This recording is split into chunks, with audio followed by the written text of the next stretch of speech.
सभी देशवासियों को आदरपूर्वक नमस्कार। नमस्कार दोस्तों, डिजिटल एकेडमी के YouTube चैनल पे आपका स्वागत है। प्रधानमंत्री जी की 12 मई की स्पीच के बाद हमारे डिक्शनरी में एक नया वर्ड ऐड हो गया है। वो क्या है? आत्मनिर्भर। भारत आत्मनिर्भर बन सकता है। साथियों, आत्मनिर्भर भारत की ये भव्य इमारत पीएम मोदी जी की ये स्पीच 54 डेज ऑफ लॉकडाउन के बाद आई है, जिसमें पीएम मोदी जी ने अपने देशवासियों के लिए एक बहुत बड़ा स्टिमुलस पैकेज अनाउंस किया। एंड देश के बड़े बड़े इकोनॉमिस्ट तब से इसी कैलकुलेशन में पड़ गए हैं कि इसका इफेक्ट क्या होगा एंड क्या ये पैकेज वाकई ही आपदा को अवसर में बदलने के काबिल है या नहीं।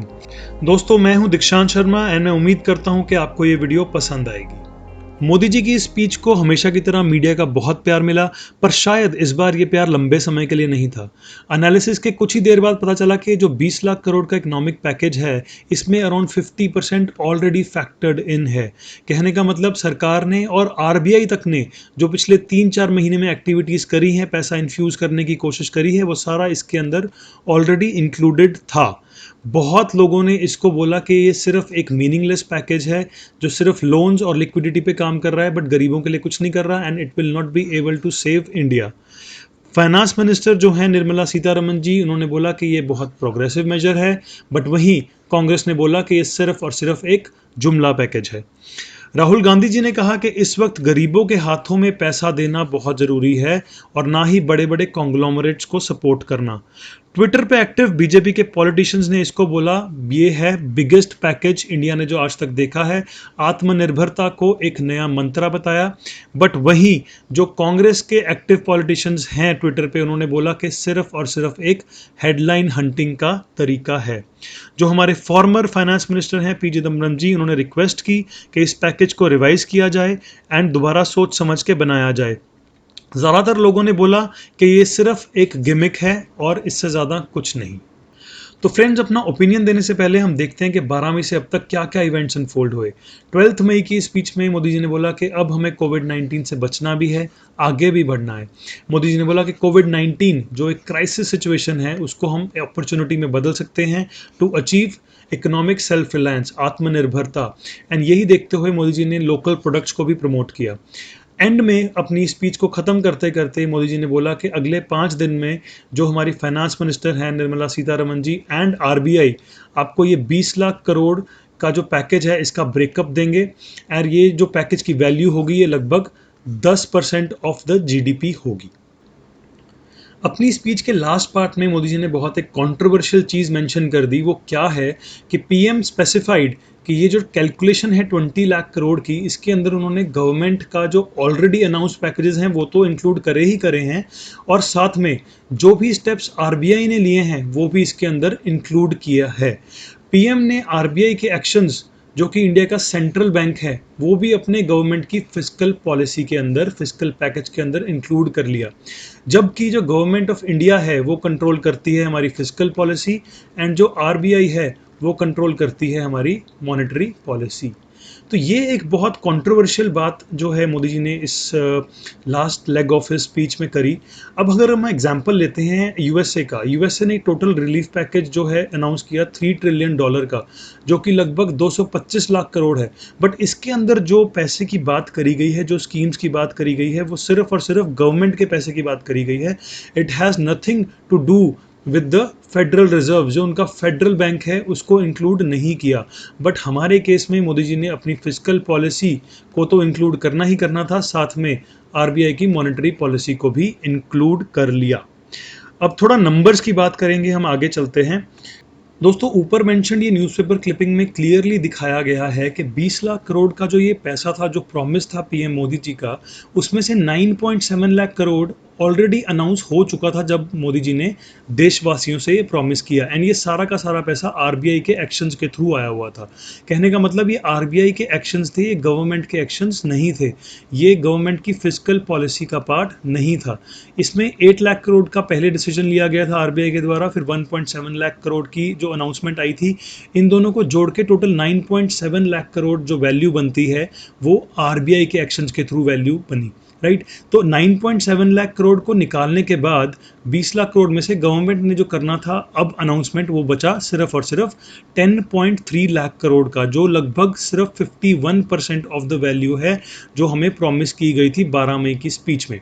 तो ये जो 10 लाख करोड़ है, इसकी अनाउंसमेंट फाइनेंस मिनिस्टर जी ने करी, निर्मला सीतारमन जी ने। इसको 5 ट्रांचेस के अंदर इन्होंने बांटा एंड धीरे धीरे एक दिन में एक ट्रांच आता था एंड रोज़ इन्होंने कुछ कुछ अनाउंसमेंट्स करनी शुरू करी।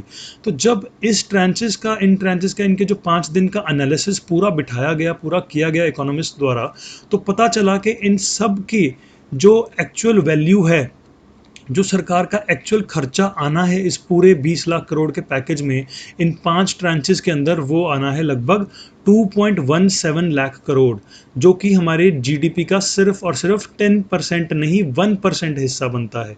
इंडिया को प्रॉमिस किया गया था 10% ऑफ इट्स जीडीपी, जो कि बहुत देशों से कम है। उसके बावजूद जो इंडिया को एक्चुअल में दिया जा रहा है सरकार के द्वारा, वो सिर्फ और सिर्फ 1.1% ऑफ जीडीपी है। एंड ये जो मैं सारी स्कीम्स में मेंशन कर रहा हूँ अमाउंट, इसके अंदर ये जो गरीब कल्याण योजना है 15,000 की, जो एंटी कोविड हेल्थ है, जो 7800 करोड़ का लॉस ऑफ रेवेन्यू है, ये भी एडेड है। तो मोटा मोटा सिर्फ और सिर्फ जो खर्चा सरकार 20 लाख करोड़ का हमें शो कर रही है, उसके अगेंस्ट जो खर्चा एक्चुअल होने वाला है वो सिर्फ और सिर्फ 2.17 लाख करोड़ का है। तो दोस्तों, बहुत कारण है कि इस पैकेज का बहुत ज़्यादा क्रिटिसिज्म हो रहा है। सबसे पहला जो रीज़न है वो मैं समझूंगा कि आरबीआई के एक्शंस को इस स्टिमुलस पैकेज के अंदर इंक्लूड नहीं करना चाहिए था। सरकार हमारी सिर्फ फिस्कल पॉलिसी कंट्रोल करती है, सिर्फ वही एक्शन इसमें मेंशन करने चाहिए थे एंड उनकी वैल्यू ज़्यादा होनी चाहिए थी। जो एक्चुअल एक्सपेंडिचर होने वाला है इस पूरे पैकेज के अंदर सरकार का सिर्फ और सिर्फ 2.17 लाख करोड़ है। सरकार इससे बहुत ज़्यादा खर्चा कर सकती थी। ये सिर्फ 1% ऑफ जीडीपी है। तो ये एक बेटर सिचुएशन नहीं लेकर आएगी देश के लिए, ये सिचुएशन को ख़राब ही करेगी। जितनी स्कीम सरकार ने अनाउंस करी हैं उसके अंदर काफ़ी स्कीम्स इंश्योरेंस से रिलेटेड हैं, लोन से रिलेटेड है। इनके अंदर एक्चुअल खर्चा नहीं होता। फॉर एग्जांपल, मैं आपको इंश्योरेंस कवर दे देता हूँ 1 लाख का, और मैं बोलता हूं कि आपको अगर कुछ हो गया तो ये 1 लाख रुपया मैं आपको दे दूंगा। अब 10 में से 9 केसेस में ये चीज़ नहीं होगी, तो 9 केसेस का पैसा सरकार का खर्च नहीं होगा, राइट। तो जो एक्चुअल फिगर्स हैं उतना खर्चा इन केसेस में सरकार का नहीं हो पाएगा। एंड अब रही एक बहुत important study bye NIPFP and NCAER, बहुत बड़ी ऑर्गेनाइजेशंस हैं ये, जो इकोनॉमी के ऊपर बहुत काम करती हैं। इसमें इस पूरे 2 टेबल्स के अंदर समझाया गया है कि जो हमारी ग्रॉस वैल्यू एडेड ग्रोथ है, उसको अगर हम अपने बेस के सिनेरियो में अगर हम कंपैरिजन करते हैं, अगर हम 2019-20 से कंपैरिजन करते हैं, तो आज की डेट में जो हमारा एग्रीकल्चर सेक्टर है वो तो काफ़ी हद तक स्टेबल रहेगा। 2% के ग्रोथ पे था पिछले साल, इस साल भी शायद 2% ग्रोथ पे वो रहेगा।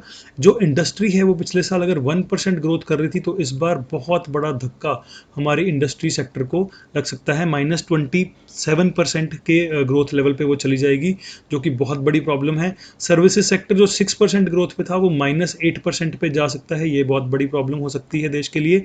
एंड जो टोटल आप बोल रहे जीवीए ग्रोथ है, वो 13% से डिप कर सकती है, राइट।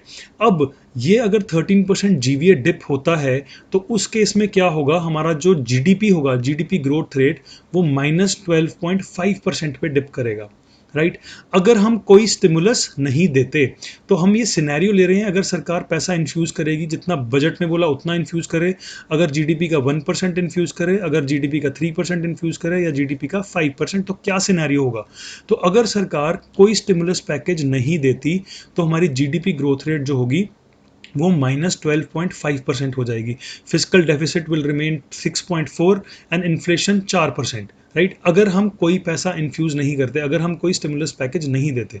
अब जितना सरकार ने बजट में बोला, अगर उतना ही खर्चा सरकार कर ले, तो ये जो जीडीपी ग्रोथ रेट है, ये हम काफ़ी हद तक बचा पाएंगे, उसको -4.1% तक लेके आ जाएंगे, राइट।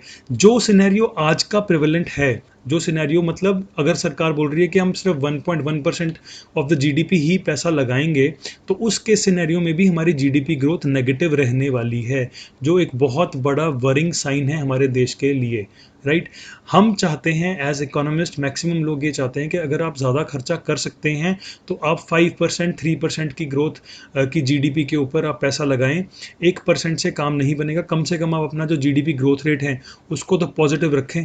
तो सिर्फ ये आप कह सकते हैं रिक्वेस्ट कर रहे हैं इकोनॉमिस्ट पूरे इंडिया में बैठे जो एनालिसिस कर रहे हैं, वो इस तरह का रिक्वेस्ट कर रहे हैं सरकार से कि आप रिकंसिडर करें इस पूरे पैकेज को। इस पैकेज में बहुत सारी चीज़ें जो रिक्वायर्ड हैं देश को बचाने के लिए वो नहीं दिख रही हैं, and this can be a problem in a long run, because हमारा देश एक डेवलपिंग देश है। इसको अगर एक रिसेशन में हमारा देश चला गया तो उससे उभरना बहुत मुश्किल होगा। क्यों मुश्किल होगा? क्योंकि पहले पिछली बार जब बहुत बड़ा रिसेशन आया था तो हमारे पास एक पैरेलल इकोनॉमी थी, हमारे पास एक ब्लैक मनी थी जो एक कहीं ना कहीं पैरेलली हमारे देश को बचा रही थी। बट अब डीमोनेटाइजेशन के बाद सरकार बोल रही है कि वो भी बहुत कम हो गया है, डीमोनेटाइज्ड मनी करेंसी बहुत कम हो गई है। इकोनॉमिस्ट बोल रहे हैं कि जो ब्लैक मनी है वो बहुत कम हो चुकी है, जो कि एक अच्छा साइन भी है। बट अब अगर हमारा देश रिसेशन में जाएगा तो उससे निकलना बहुत मुश्किल है। तो फ्रेंड्स, आई होप आपको ये छोटा सा एनालिसिस पसंद आया होगा। अगर आपको ये वीडियो अच्छी लगी, for more such videos please आप इस यूट्यूब चैनल को सब्सक्राइब कर लें। And thank you so very much for listening patiently. See you again soon. Bye bye.